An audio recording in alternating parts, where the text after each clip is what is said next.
ঐতিহাসিক রয়্যালবাড়ি দুর্গে প্রতিদিনই ভিড় করছেন পর্যটকরা। তবে দুর্গ যাওয়ার রাস্তাঘাট ও পর্যটন সুবিধার অভাবে প্রতিনিয়তই দুর্ভোগ পোহাতে হচ্ছে তাদের।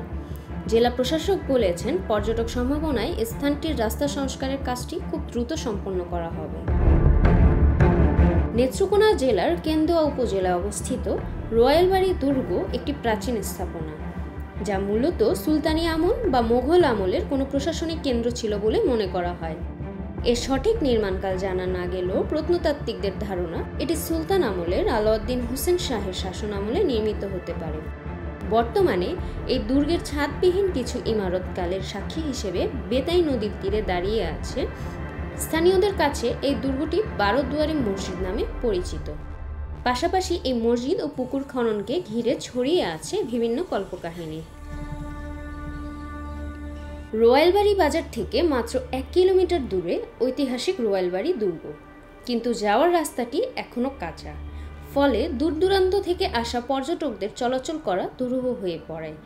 আর দুর্গের ইতিহাস জানাতে কোনো ফলক না থাকায় পর্যটকরা বঞ্চিত হচ্ছেন তথ্য জানার সুযোগ থেকে। দুর্গের পাশে বিশাল আকৃতির পুকুরে একটি ঘাট নির্মাণের দাবিও জানিয়েছেন স্থানীয়রা। প্রত্নতত্ত্ব অধিদপ্তরের উদ্যোগে কিছু কাজ হলেও বর্তমানে তা বন্ধ রয়েছে। স্থানীয়দের দাবি, সংরক্ষণ কার্যক্রম নিয়মিত না হলে ধীরে ধীরে নষ্ট হয়ে যাবে এই ঐতিহাসিক স্থাপনাটি।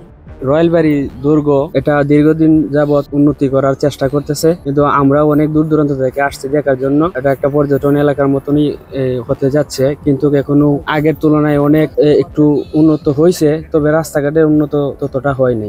এখানে খাওয়া দাওয়ার কোনো ব্যবস্থা নাই।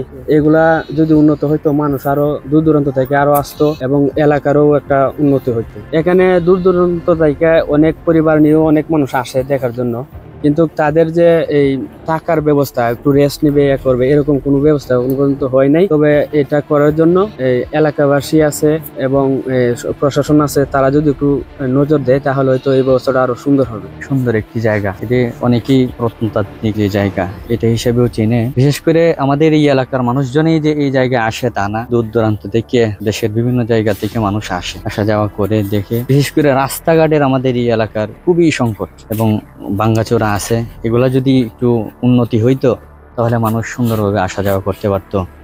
আমরা মানুষ অনেক দূর মানুষ আসে, আসে পানি খাইতে চায়, রাস্তাঘাট পানা খুব রাস্তাঘাট খারাপ, এই দিয়ে রাস্তাঘাট বন্ধ। আর কিছু আমরা অনেক মানুষ নাই এদি আশাবাদ করে আসে, একটা রাস্তাঘাট আমরা বাউন এক রাস্তা করে মানুষ বনের দশা, পানি দশা, নদী দশা। বেতাই নদী আমরা শুরু থেকেই শুনতেছি, শুরু তৈরি আমরা বেতাই নদী, এই ডেঙ্গুয়ালে গোস্তান আছে, ডেঙ্গুয়ালে গোড়া গোস্তান, বেতাই নদী নদী মাঝখান হয়েছে জমিদারের বাড়ি, যারা শুনতেছি অনেক আগে জমিদারের বাড়ি। এটা মাধ্যস্থল, যুদ্ধ ঘোরা দেয়, যুদ্ধ করিয়া বা সিরাজ মাল আছে নাকি বারোদুয়ারি মসজিদ হিসাবে নাম থাকো। আসলে মসজিদ কিন্তু মাটির নিচে ছিল। এটা পরে বাংলাদেশ সরকার প্রত্নতত্ত্ব বিভাগ থেকে খনন করছে। খনন করার পরে যেভাবে বলছিল এইভাবে মসজিদ মাপ জুহে ঠিক হয়েছে এবং পাওয়া গেছে। এখানে 12টা দোয়ার আছে বিদ্যমান, 4টে মেহরাব আছে, পাথরের টনি আছে, নকশি করা ইট আছে। বিশেষ করে এই দুর্গে বিভিন্ন মন্ত্রণালয়ের লোক আসে, দর্শনার্থীরা আসে। তবে ওই জায়গায় রয়েছে কিছু ত্রুটি বলতে কোনো বসার কোনো জায়গা নাই, তবে রাস্তাঘাটের পরিস্থিতি ভালো না। আমরা চাই এর ইউনুস স্যার বা ডিসি স্যার যে কাজটা করতো, অনেক কষ্ট ভোগ করে তাদের জন্য কিছু বসার জন্য, কিছু করার জন্য। বিভিন্ন ধরনের যে আমাদের কবরস্থান আছে, সুরঙ্গ পথ আছে, তারপরে 12 দুয়ারি মসজিদ আছে, পুকুর আছে, আলিয়া মাদ্রাসার ভিতরে তাদের দুর্গ বা বসত, তাদের ক্যাম্প বা বসত বাড়িঘর রয়েছে, এগুলা তারা পরিদর্শন করে আর কি। জেলা প্রশাসক জানিয়েছে, খুব দ্রুত রাস্তাটি সংস্কার করা হবে। পাশাপাশি দুর্গটির 4 কোণে 4টি বিন স্থাপন করা হবে ময়লা আবর্জনা ফেলার জন্য। এছাড়া দর্শনার্থীরা যাতে দুর্গের ইতিহাস জানতে পারে, তাই দুর্গের ইতিহাস সম্মিলিত ফলক টানানো হবে। আমাদের নেত্রকোনা জেলার কেন্দুয়া উপজেলার রয়্যালবাড়ি যে দুর্গটি আছে, আপনি ঠিকই বলেছেন, এটা একটা অত্যন্ত ঐতিহাসিক, একটা গুরুত্বপূর্ণ স্থাপনা। আমরা যতটুকু জানতে পেরেছি এটা সম্ভবত ঈশা খাঁর আমলের একটা স্থাপনা দুর্গ।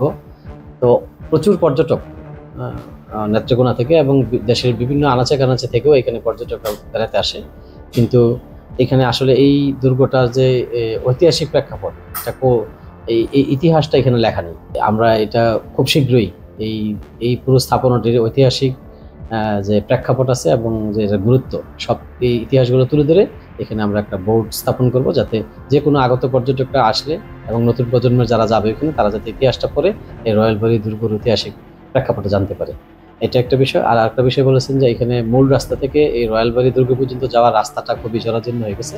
তো এইটা কিভাবে আরেকটু রাস্তাটা স্মুথ করা যায়, এটা আমি খুব শীঘ্রই এটা উদ্যোগ নিব।